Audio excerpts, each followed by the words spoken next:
Hey everyone, this is Yoshinja from Tactics League. Today we're going to do a video covering the abilities that will fit in any team in the starter format. I see that some people are trying to create starter teams, and there are some abilities that you always need to consider when looking at building up your next competitive roster. So let's take a look. First we're going to cover action abilities. The first action ability we'll cover is Yato. Yato comes from the Samurai job. We won't cover each ability, but we'll talk about the ones that are very notable. You'll definitely see in PvP a lot as well. The first one is Kiyomori. Kiyomori provides Protect and Shell to all your allies in a 3x3 radius. This is really important because this ability is instant cast, which all the Yato abilities are, by the way. So this is a really good way to get really important buffs up very fast. Next up, let's talk about Masamune. Masamune provides regen and haste to all your allies as well in a 3x3 radius. Regen isn't as important, but it's still passive healing. However, haste is very important because haste enables faster turns, which is really important as starters typically a fast format. When it comes to damage abilities, Kikyo Ichimonji is one of the best. This ability allows you to deal damage 8 tiles away and does a lot of damage at that. This ability also does not deal any damage to your allies, which is pretty important. And lastly, Chirage Raiden. This ability does damage up close in a 3x3, but it's a ton of damage. So even though this does a lot of damage, both Chirage Raiden and Kikyo Ichimonji are both limited to 1 in starter format. Next up, let's talk about some darkness abilities. Darkness is from the Dark Knight job. There are 2 abilities here that we'll cover. The first one is Sanguine Sword and Unholy Sacrifice. Let's start with Sanguine Sword. Sanguine Sword is very strong. The big reason why it is because it absorbs HP while dealing damage. This enables the character to have a lot of sustainability and survivability in mid-combat.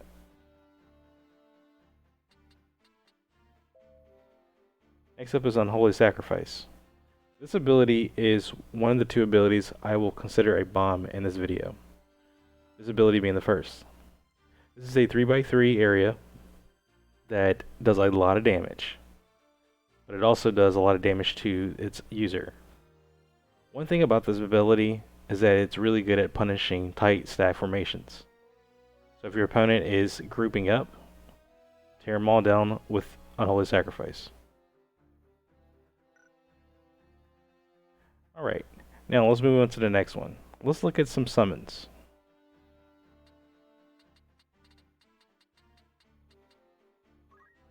We won't go over each summon here, but there are 2 that we're going to talk about in particular.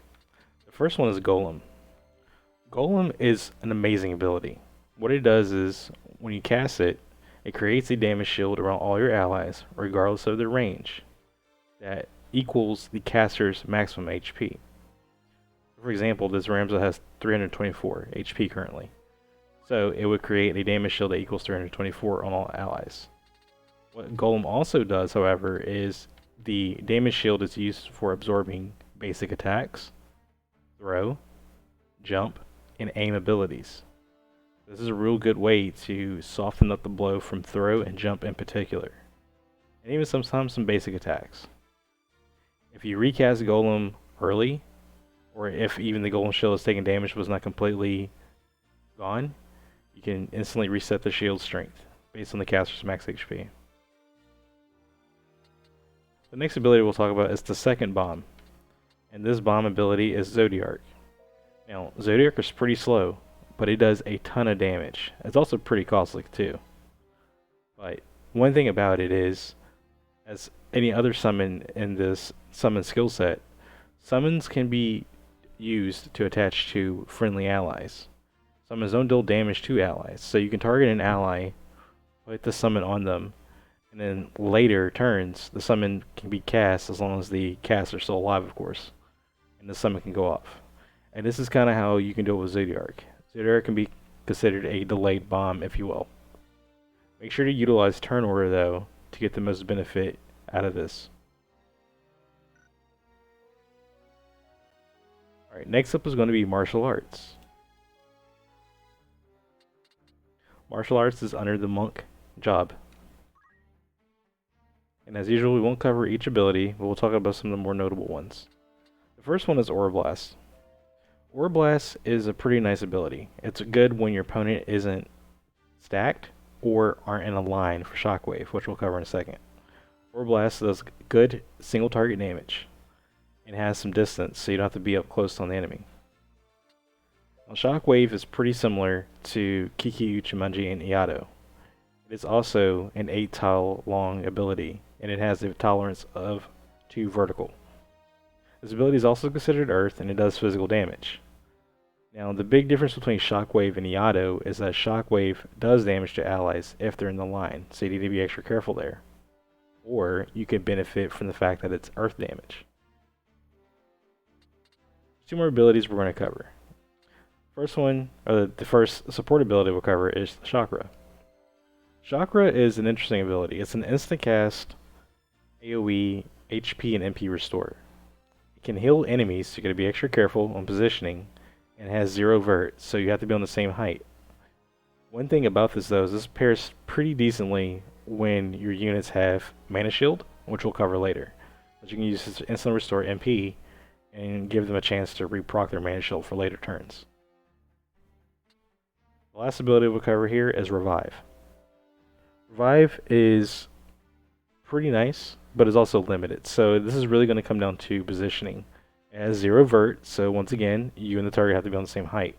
But it's an instant revival, which removes KO and puts a unit back in play. And this can be useful for getting mid to late game pushes, getting somebody up that's down, and immediately trying to make an effort to beat the game.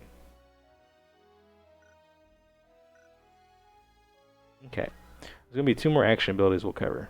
The next one is Jump. Jump is from Dragoon. Now, we won't cover these because essentially what these abilities do is they give you further horizontal targeting and further vertical targeting. But we'll just talk about Jump in general. So, the one thing about Jump is it is delayed damage, but that's a good thing in most cases. It is single target, and it targets technically the tile where the unit is, or even the tile that you pick later. The more speed you have, the more damage Jump does. Also, Jump scales best when you're equipped with a pole arm, but any weapon will work. Now, one other thing about Jump is that it can be used for avoiding incoming damage, such as like the Zodiark bomb I mentioned earlier, or if you think your opponent's going to make a play that has AoE, you can use Jump ahead of time if it's your turn to get out of it. Just make sure that you're kind of eyeballing the target's CT and possibly where they are in turn order in order to get the most benefit out of Jump's damage. And the last action ability we'll cover is Ninja's Throw. Now, since Throw is based on different types of weapons, we won't cover each of these listed here, but we'll talk about Throw in general and what it does. So, Throw allows you to throw weapons, bombs, and shurikens. But the big thing about it in the starter format is weapons. As there are some in-game weapons in the starter format that you can keep in inventory that you can use to throw, and it's because Throw is based on weapon power and your caster speed, you can do a lot of damage at range. So say for example, you throw a Chaos Blade. On average, that throw Chaos Blade can deal upwards of 600 damage pretty quick, and it's instant. Of course, there's other ways to mitigate that, but we'll talk about that further. Throw is an excellent ability, skill set, for any physical-based damage builds. It should always be something to consider when building as such. Okay, now let's move on to reaction abilities. We We'll cover each one, but there's going to be a few that are definitely important that you're going to want to consider on your team. The first one is Mana Shield. Mana Shield is originally from Time Age, so we'll hop over to that. Mana Shield is one of the best reaction abilities that you should ever consider for starter. Why? Because when it procs, any damage you would have taken to your HP is transferred to your MP, as long as you at least have 1 MP. It also means that, let's say for example, you take 800 damage, and you have 1 MP. All 800 damage will be put against that 1 MP, and it will not spill over into your HP. Now, Mana Shield is bravery % based, so the more bravery you have, the higher the chance it'll proc. It'll proc off of any type of HP loss, which is a great thing. This is always something to consider, especially when there's always high damage sources, such as Yato, Darkness, and Throw. The next reaction we'll cover is Shira Hadori. Shira Hadori is under Samurai. Now, this ability is really interesting. What it does is, it basically reduces the percentage that something will hit the further your bravery is. So, even though this says evades non-ranged physical attacks and bow and crossbow attacks excluded, it actually does count bow and crossbow attacks, even though the tooltip says otherwise, as well as guns. But even more so, anytime you take damage from any of these attacks, or from something like throw, it reduces the likelihood that those damage will actually land. So this is really good for a variety of different attack types. It won't cover everything, but it's definitely a good option if you're wanting to be more focused on dodging things like throw or even jump, because it will actually work against that as well. Right, moving on to the next ability will be Reflexes. Now, Reflexes under Ninja, and it is a very solid ability. One thing is that Reflex is one of the few reaction abilities that actually isn't a proc chance. It's always on as long as you have it slotted. What it does is it doubles the character's physical and magic evasion rates. So this is ideal when you have a shield equipped, or when you have cloaks equipped, or if your character and his job is innately evasive. Just a note, with shields, it will only evade from the front and sides, but with cloaks, you can evade from all sides, including the back. Now let's move over to Soulbind. Soulbind is originally under Arithmetician.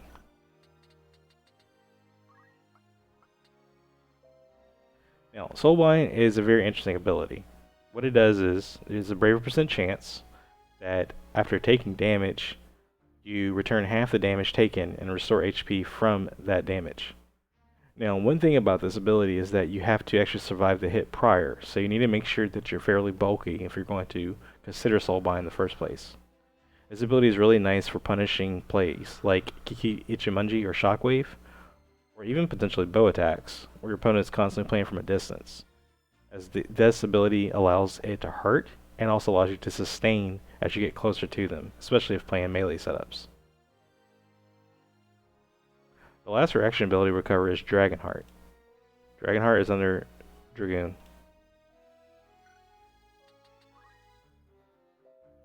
Now, Dragonheart requires you to lose HP. It is bravery % based, once more. What it does is, if it does trigger, you gain re-raise. Now, re-raise is a little hard to come by since we have a lot of the re-raise gear outright banned. So, this is something to always consider. Re-raise is pretty strong in starter because of the fast-paced nature of the game. How re-raise works is if the unit is KO'd, for one, and their CT gauge fills up to 100 while they have re-raise, then once the gauge hits 100 and it's their turn, they will return back to battle with a little bit of HP restored to them. This is really handy for mid and especially late game play, where there's already damaged units and possibly already KO'd units. So always keep this in mind as well. Now that we've covered the notable reaction abilities, let's talk about some support abilities. We'll do a few of them kind of combined since some of them are considered the same type. We'll start with Arcane Defense and Defense Boost. What Arcane Defense and Defense Boost does is they both, and respectively, reduce magic and physical damage taken by 33%.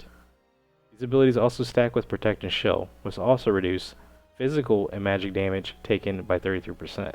So if you're one to play a little more of the long game, and or you suspect your opponent to be playing a certain damage type, like magic heavy with Yado, or physical heavy with martial arts, throw, and darkness, then these abilities are something to consider.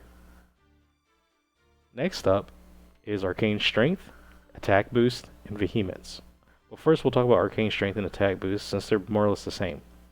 Arcane Strength will increase your magic damage done by 33%, while Attack Boost increases your physical damage done by 33%. These are very good options when you're wanting to just stack in a raw power. Now, Vehemence is in its own category because Vehemence actually increases your damage done by 50%, but it has a drawback. It causes you to take 50% more damage from all sources. So if you're wanting to stack into like a glass cannon type setup, Vehemence is something to probably consider first. But if you're wanting to optimize your damage without having that risky amount of incoming damage, then Arcane Strength or Attack Boost are the best options. Next up is Dual Wield. Dual Wield is great because it allows you to equip 2 one-handed weapons, which is really cool for doing stat stacking or optimization in order to min-max builds. This is one of the ways of being able to push your physical attack or magic attack over 30 is through Dual Wield. Another little tidbit is Dual Wield enables 2 chances to rent via Arts of War, since you get to strike with both weapons. Now, Arts of War is based on the weapon's range, so depending on what weapons you have equipped, you may have to be within 1 tile, maybe 2 tiles. But either way, if you're running Dual Wield and you're able to Dual Wield and you're using Arts of War, you have 2 chances to rent gear or reduce your stats instead of that 1 chance per weapon. So definitely something to consider there as well. And the last support ability we cover is Swiftness. Now, Swiftness is good because what it does is it reduces the spell speed of magic cast times in half, which is really important because Starter is already a fast-paced format, and magic seemed to be a little slower on the slower side, so this is something to consider for that. Now, this isn't going to be the best ability, but if you're going to run magics such as white magics, black magics, time magics, or Avelia with her holy magics, or if you plan on using summons, then this is something you really want to put in consideration outright so you can get those abilities off as fast as possible, especially if you're using them for buffs. Alright, and the last thing we're going to talk about in this video is movement abilities. We'll cover about 3 and then we'll call it a wrap. We'll first start off with Mana Font. So Mana Font is in a real interesting spot in Starter. Because you have access to Mana Shield, which once again is based on you having MP to sustain damage to your MP instead of your HP, Mana Font is actually an interesting combination with Mana Shield because of that. By simply moving at least 1 tile per turn, you restore MP instantly, and that MP could then be used to proc your Mana Shield. Now, still, Mana Shield is bravery percent chance, so there's chances that you may not even get Mana Shield off, but you still need at least that 1 MP to even have it be considered. So this is a real good ability for sustaining fights. The next one up is going to be Teleport. Now, Teleport's really niche, but it does deserve a mention. Teleport enables you to move practically anywhere on the map, but it has its drawbacks. Once you select a tile that's beyond your character's move, then each tile beyond that move is 10% less chance. The further and further out you go, the more likely the teleport's going to fail. But you can use teleport in some interesting ways. One way is to use teleport in conjunction with a summon, such as Zodiark. And if you time it right and using turn order, you can actually teleport into a stack and watch the fireworks go off, for example. or you can teleport and do instant damage with Cheer Drayden or Unholy Sacrifice, or anything else that you might need to use, or potentially even get out of stacks, depending. So this does have some versatility, and because of that, it does deserve a mention. And the last movement abilities we'll mention, and these are the tried and true, especially this, is Move +2 and Jump +2. Now, these abilities pretty much are going to always be the default, especially Move +2, if you aren't going to consider Mana Font or Teleport or anything else that you're trying to do in your team build. Move +2 is never going to do you wrong, so it's great to always have more mobility, and Move 2 will always be the answer for that if you need more mobility. Jump 2 is good for maps, but that's going to really depend on what kind of map you get, so that's not as potent as Move 2 is, but it is something to always consider as well. Move 2 is always going to be the quintessential option if you're not needing Mana Font for Mana Shield recovery or using Teleport for some crazy plays. So always go Move 2 if you don't have any particular reasons to go somewhere else.